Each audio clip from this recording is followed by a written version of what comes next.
भारत पुनः विश्व गुरु की ओर और आर्य समाज की भूमिका, इस विषय को रखते रखते उन्होंने कहीं न कहीं क्रांतिकारियों की बातों को भी इसमें जोड़ा और शायद उन्होंने ये समझ करके जोड़ा होगा क्योंकि आर्य समाज का योगदान देश की आज़ादी के आंदोलन में सबसे ज़्यादा रहा है। ये मैं नहीं कह रहा, आप ये मान सकते हैं कि आर्य समाज का सन्यासी आर्य समाज की वेदी के ऊपर बैठ करके आर्य समाज के बारे में दो चार बातें अपने मुंह से बढ़ा चढ़ा करके कह सकते हैं, लेकिन जब आप इतिहास के पन्नों को पलट करके देखेंगे तो वो पन्ने, वो स्वर्णिम अक्षर आपको देखने को मिलेंगे जिनके ऊपर लिखा हो।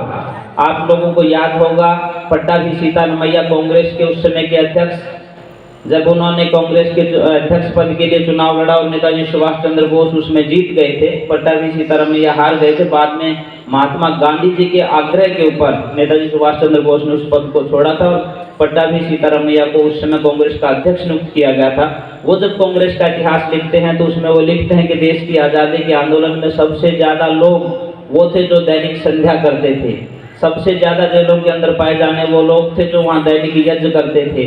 और बड़ी बात वो आगे बढ़ते हुए कहते हैं कि वो लोग, अधिकांश उन लोगों में से जो लोग जेल में थे उनके सिराने पर सत्याग्रह प्रकाश पाई जाती थी। और देश की आज़ादी के आंदोलन में सबसे ज़्यादा एक विचार के मानने वाले कोई लोग थे तो वो विचार आर्य समाज का था और महर्षि दयानंद द्वारा संस्थापित इन संस्कारों का था।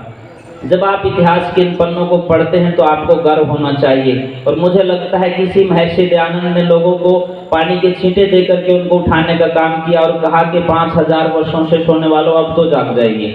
और शायद ये जो पहला वाक्य महर्षि दयानंद का था, ये विश्व गुरु की ओर लौटने का पहला संकेत था। यदि आप इतिहास के पन्नों में जाकर के देखेंगे तो महर्षि दयानंद ने जिन बातों को लेकर के अपने विचार इस समाज में रखे, मुझे लगता है कि वो हमारे उस पुराने गौरव की तरफ लौटाने वाली थी जिसकी कल्पना आज हम यहाँ बैठ करके कर रहे हैं और वो हमारे ऋषियों के माध्यम से पहले हुआ। एक चीज़ बहुत आसान होती है, यदि पहले हमने कभी सुना हो कि ये हो चुकी है या हमारे बड़ों ने उसको होते हुए देखा है, ये देश कभी सोने की चिड़िया कहलाया, ये देश विश्व गुरु भी रहा, तो हम आज पुनः इस बात का चिंतन मनन मंथन करने के लिए बैठे कि हमारा ये देश पुनः कैसे विश्व गुरु बने। बहुत से लोग कह देते हैं कि हम बहुत निकट हैं कि विश्व गुरु बनने की ओर जा रहे हैं, लेकिन बहुत कठिन और असंभव सा प्रयास दिखाई देता है जब हम छोटे छोटे ताने बानों में कहीं न कहीं समाज को टूटता हुआ देखते हैं। महर्षि दयानंद ने वेद के उस एक छोटे से मंत्र के माध्यम से एक संकेत किया कि मनोनुभव, और मुझे लगता है कि विश्व गुरु बनने की कड़ी मनोनुभव से प्रारंभ होती है। जिस दिन हम मनोनुभव की इस मेन मुख्य विचारधारा को समझ जाएंगे और सबसे छोटी इकाई इस राष्ट्र की कही जाए, इस विश्व की सबसे छोटी इकाई परिवार, और परिवार में भी मनुष्य, जिस परिवार में मनुष्य अच्छा व्यक्ति अच्छा बन जाएगा, क्योंकि अच्छे व्यक्तियों से ही अच्छा परिवार बनता है और अच्छे परिवार से ही अच्छा समाज बनता है, अच्छे समाज से ही अच्छा प्रांत बनता है और अच्छे प्रांत से ही अच्छा राष्ट्र बनता है। और जब सारे राष्ट्र अच्छे हो जाते हैं तो ये पूरा विश्व अच्छा हो जाता है। और जिस विश्व गुरु की कल्पना, जिस विश्व बंधुत्व की कल्पना हम लोग कहते हैं, या ये कहें कि पूरे देश में समानता आ जाए, कहीं पर भी कहीं जाति के नाम पर भेदभाव ना हो, कहीं धर्म के नाम पर भेदभाव ना हो, कहीं छोटे और बड़े के नाम पर भेदभाव ना हो, कहीं औरत और मर्द के नाम पर भेदभाव ना हो, कहीं गरीब और अमीर के नाम पर भेदभाव ना हो, कहीं जाति भाषा के नाम पर भेदभाव ना हो, कहीं सीमाओं के नाम पर भेदभाव ना हो। यदि हम ऐसी कल्पना को मूर्त रूप दे देते हैं तो ये विश्व गुरु की ओर बढ़ने का हमारा संकेत होगा। आज से नहीं, पहले से ही इस देश की ओर देख करके लोगों ने प्रेरणाएं ली।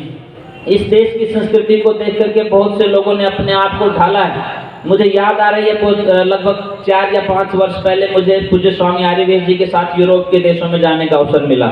हम लोग हॉलैंड में थे। आप सभी जानते हैं हॉलैंड में 2 चीज़ें बहुत ज़्यादा होती हैं। हॉलैंड वैसे फूलों का देश है, लेकिन उसमें टमाटर बहुत ज़्यादा होते हैं। एक एक व्यक्ति एक एक पेड़ से 100-200 किलो टमाटर पैदा कर लेता है। 1 एकड़ में 6 लाख किलो टमाटर पैदा करने की बात जब हमने सुनी तो हमने आग्रह किया पूज्य स्वामी जी से कि आप हमें किसी एक ऐसे फार्म हाउस की तरफ लेकर के चलिए जहाँ पर ये चीज़ें देखने को मिलें।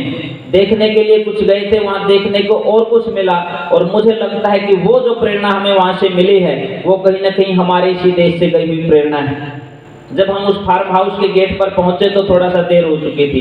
फार्म हाउस बंद हो चुका था, लेकिन एक अद्भुत नज़ारा देखने को मिला जब उस गेट के पास में एक तख्त के ऊपर लगभग 150 एक किलो के पॉलिथीन टमाटर जो है पॉलिथीन में टमाटर भर करके रखे हुए थे, और साइड में लिखा हुआ था 1 kg 1 यूरो, 1 यूरो में 1 किलो टमाटर।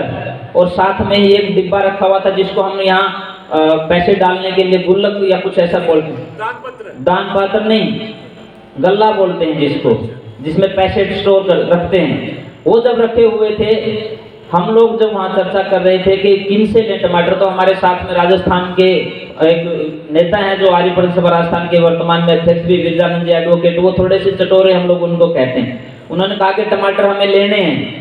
उनकी जेब में 10 यूरो का एक नोट था, उन्होंने 10 यूरो का नोट निकाल करके कहा कि अब लें किससे। देखा था कि 1 kg 1 यूरो और सामने गल्ला भी रखा हुआ, आदमी कोई था नहीं। तो स्वामी जी ने कहा कि इसका यही मतलब, आप अपने 10 रुपये इसमें डालिए, 9 वापिस ले लीजिए और 1 किलो का टमाटर का जो थैला है वो आप उठा लीजिए। आप इस कल्पना को करके देखिए, एक व्यक्ति जो किसान है अपने जिन्स को या अपने उत्पादन को जो है उत्पाद को गेट पर छोड़ करके चला जाता है, गल्ला भी वहां पर रखा हुआ है, टमाटर भी वहां पर रखा हुआ, उसका रेट लिखा हुआ, आदमी कोई नहीं है। ये कल्पना आप भारत में करके देखिए। गिरिजानंद जी ने तो 10 यूरो डाल करके 9 यूरो वापिस ले लिए, 1 यूरो का पॉलिथीन उठा लिया। और जब हम हंसने लगे ये बात कहते हुए कि यदि ये बात हरियाणा में या उत्तर प्रदेश में कहीं आसपास हो जाए तो क्या हो, सबसे पहले तो टमाटर नहीं मिलेंगे। बाई चांस किसी को दिक्कत हो कि पथरी या टमाटर नहीं खाना चाहिए तो वो गल्ले को नहीं छोड़ेगा।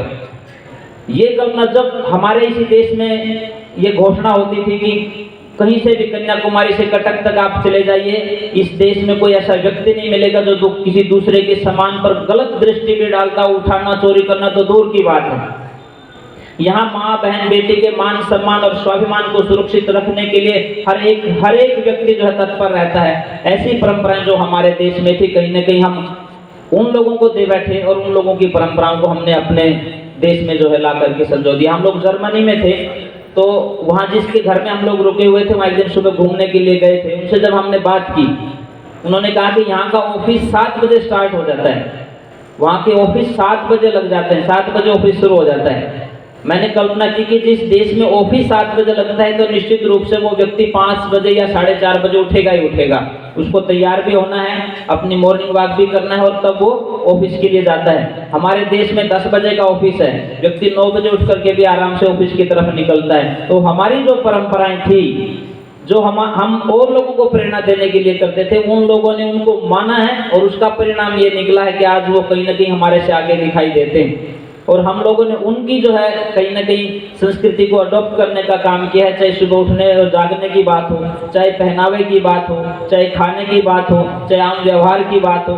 कहीं ना कहीं हम लोगों ने उनकी चीज़ों को पकड़ने का प्रयास किया, हमने दूसरों की चीज़ों को लेने का प्रयास किया और हम लोग मूल से हट गए। और आप ये जानेंगे या आपको पता भी है इस बात का, जब और जो व्यक्ति इस मूल से हटा है वो कभी सुरक्षित और अपने संभव प्रयास करने के बावजूद भी कभी लक्ष्य तक नहीं पहुंच पाया है। जब तक पेड़ जो है, पेड़ के ऊपर कोई भी फल लगा रहता है, जब तक वो उसके मूल से जुड़ा रहता है तो उसमें बदबू नहीं होती है।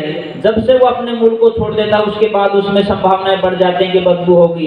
कहीं ना कहीं हमने अपने मूल को छोड़ा है और हमारा मूल, 2 मूल हैं हमारे, एक मूल शंकर और दूसरा मूल हमारा वेद। हमने वेद को भी छोड़ दिया और मूल शंकर को भी छोड़ दिया। जिस मूल शंकर 14 वर्ष के मूल शंकर ने एक छोटी सी घटना को देख करके इस देश में एक अद्भुत जो है कार्य करके दिखाया। जब एक छोटा सा चूहा जो है शिवलिंग के ऊपर चढ़ता है, वहां से इस देश का भाग्य जागृत होता है। उस दिन बहुत से लोग सोए थे उस मंदिर के अंदर, लेकिन एक 14 वर्ष के नौजवान ने इस देश के भाग्य को जागृत कर दिया। और उसके बाद जब तक वो जीवन में रहा कभी सोया नहीं और इस देश को जगाने के लिए प्राणपण तक आखिरी श्वास तक लगा रहा। देश की आज़ादी के आंदोलन की बात कही थी आदरणीय सत्यपाल सरल जी ने, आदरणीय अरुण जी ने वो बात कही। उन्हीं बातों को कह करके मैं अपनी बात को विराम दूंगा।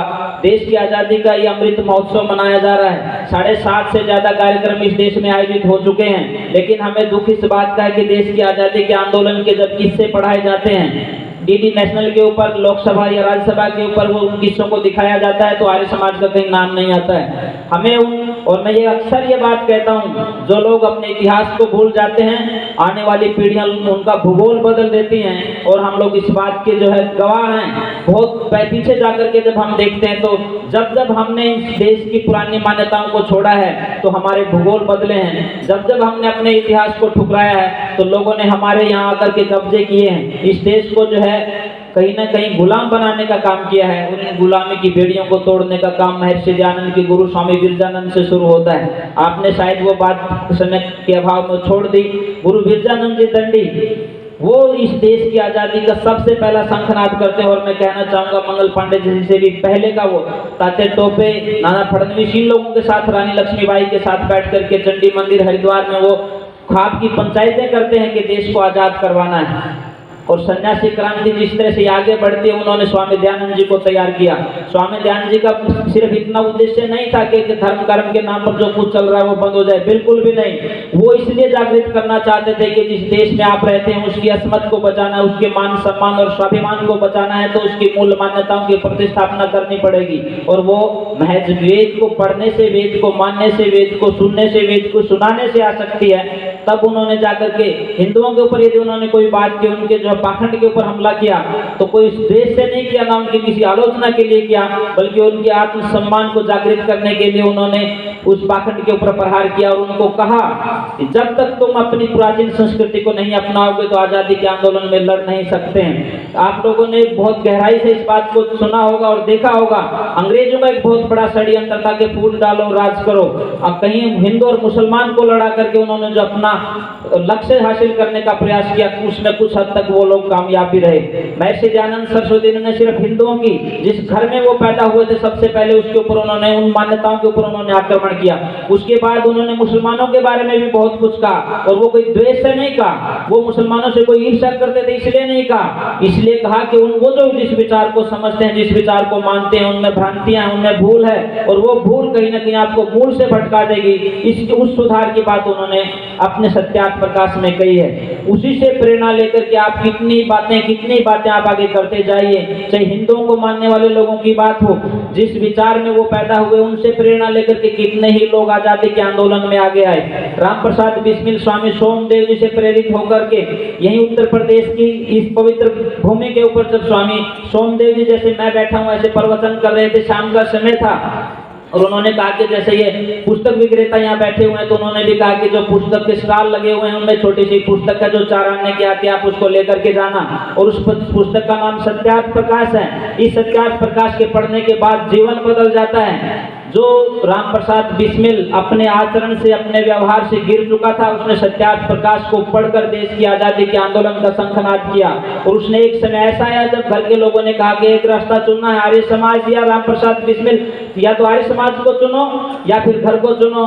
तो वो व्यक्ति घर की सारी संपत्ति को ठोकर मार करके आर्य समाज को मान करके इस देश की आजादी के आंदोलन को लड़ता है। और ये जो जगह साक्षी है इस बात की, मैं ये बात इसलिए भी कहना चाहता हूँ, आज जिस प्रकार की देश में अलग अलग तरह की बातें चलती हैं, कहीं धर्म के नाम पर इस देश को तोड़ने का काम चलता है, कहीं जाति के नाम पर इस देश को तोड़ने का काम चलता है, कहीं सीमाओं के नाम पर, कहीं भाषा के नाम पर, कहीं क्षेत्र के नाम पर इस देश को तोड़ने का काम चलता है। तो हमें आज राम प्रसाद बिस्मिल को जरूर पढ़ना चाहिए। शाहजहांपुर के आर्य समाज में राम प्रसाद बिस्मिल और अशफाक उल्लाह खान दोनों नौजवान एक साथ बैठ करके इसी देश की आजादी के आंदोलन की योजना बनाते हैं। एक नौजवान कोने में बैठ करके अपनी नमाज पढ़ रहा है, राम प्रसाद बिस्मिल एक कोने में बैठ करके अपनी संध्या कर रहा है। उनको किसी धर्म में एक दूसरे के हस्तक्षेप करने की जरूरत नहीं। और आपको याद होगा जब मुसलमान कुछ साथी राम प्रसाद बिस्मिल और आर्य समाज के मंदिर को तोड़ने के लिए जब वो लोग निकले, तो सबसे पहले बंदूक लेकर के अशफाक उल्लाह खड़ा हुआ और उसने कहा कि ये मेरे दोस्त की इबादत का स्थान है, इसकी तरफ यदि आप लोग पढ़ोगे तो सबसे पहली गोली मेरी चलेगी और मैं आपकी छाती को छलनी करूंगा। दो साथी ऐसे मिलकर के इस देश के लिए इतिहास रच करके गए हैं कि जब भी इस देश की अच्छी बुनियाद, इस देश के भविष्य को सुरक्षित करने की बात आप लोग करोगे तो हम लोगों से प्रेरणा लेकर के चलेंगे। सत्यपाल सरोज जी को फिर कोट करते हुए मैं अपनी बात को संक्षिप्त कर रहा हूँ, शायद समय ज्यादा ना हो गया हो, बहुत 1 मिनट में मैं अपनी बात को समाप्त कर रहा हूँ। चाचा अजीत सिंह जी की बात आपने कही, उन्होंने 1960 में आंदोलन चलाया, पगड़ी संभाल जट्टा पगड़ी संभालो। और 14 अगस्त 1947 को भी व्यक्ति 12 बजे इस जीवन की सांसों को भूल जाता है, सांसें टूट जाती हैं। एक तरफ यूनियन जैक उतरता है और तिरंगा झंडा ऊपर चढ़ता है, और जिस व्यक्ति की 4 पीढ़ियां इस देश की आजादी के आंदोलन में खप गई हो, वो इस देश की आजादी पर तिरंगा लहराते हुए नहीं देख पाता है। कितने बड़े बड़े बलिदानी इस आर्य समाज के लोगों ने दिए हैं। हो सकता है मैंने समय ज्यादा लिया, उसके लिए मैं माफी चाहता हूं, परंतु यदि हमें विश्व गुरु की ओर लौटना है तो महर्षि दयानंद ने जो हमें मूल में वेद दिया है उसकी ओर लौटना पड़ेगा। मनोभाव के सिद्धांत को अपनाना पड़ेगा, क्योंकि जहां मनुष्य बनते हैं वहीं परिवार अच्छे बनते हैं। अच्छे परिवारों से बढ़िया समाज बनता है, और जहां समाज अच्छा होता है वही समाज कहीं ना कहीं और लोगों को भी विश्व गुरु बनने की प्रेरणा देता है। आपने मुझे समय दिया, बहुत बहुत धन्यवाद।